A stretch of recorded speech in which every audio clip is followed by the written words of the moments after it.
আসন্ন ত্রয়োদশ জাতীয় সংসদ নির্বাচন উপলক্ষে চাঁপাইনবাবগঞ্জ ১ আসনের বাংলাদেশ জামায়াতে ইসলামীর মনোনীত দাঁড়িপাল্লা প্রতীকের প্রার্থী ডক্টর কেরামত আলীর ইশতেহার ঘোষণা করা হয়েছে। শুক্রবার সকালে উপজেলার প্রত্নতাত্ত্বিক নিদর্শন সোনা মসজিদ, দারুশবাড়ি মাদ্রাসা মসজিদ প্রাঙ্গণে সর্বস্তরের শ্রেণী পেশার মানুষের উপস্থিতিতে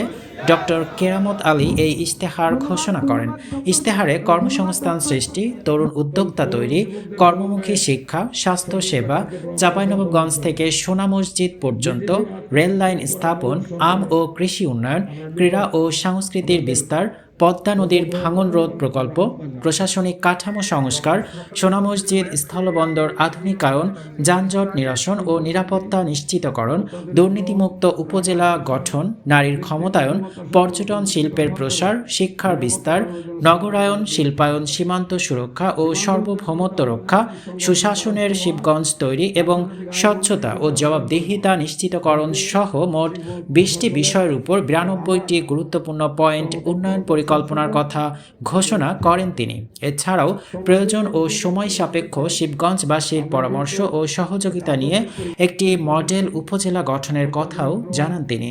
ডক্টর কেরামত আলী বলেন, এটি শুধু একটি প্রতিশ্রুতি নয়, বরং দক্ষতা, বাস্তবায়নের সক্ষমতা ও জনবল সহ সামগ্রিক বিষয় বিবেচনা সাপেক্ষ গঠিত একটি ইশতেহার, যা বাস্তবায়নে জনগণের সহযোগিতা ও আমার জবাবদিহিতা অতপ্রতভাবে জড়িত থাকবে ইনশাল্লাহ। আধুনিক শিবগঞ্জ গঠনে এমন একটি ইশতেহারকে স্বাগত জানিয়েছেন শিবগঞ্জের বিভিন্ন শ্রেণী পেশার মানুষ, বিশেষ করে পদ্মা নদীর ভাঙন কবলিত এলাকার জনগণ, ব্যবসায়ী, ছাত্রছাত্রী, বিভিন্ন কর্ম ও শ্রেণী পেশার নারী এবং যুব সমাজ ব্যাপক উৎসাহের সহিত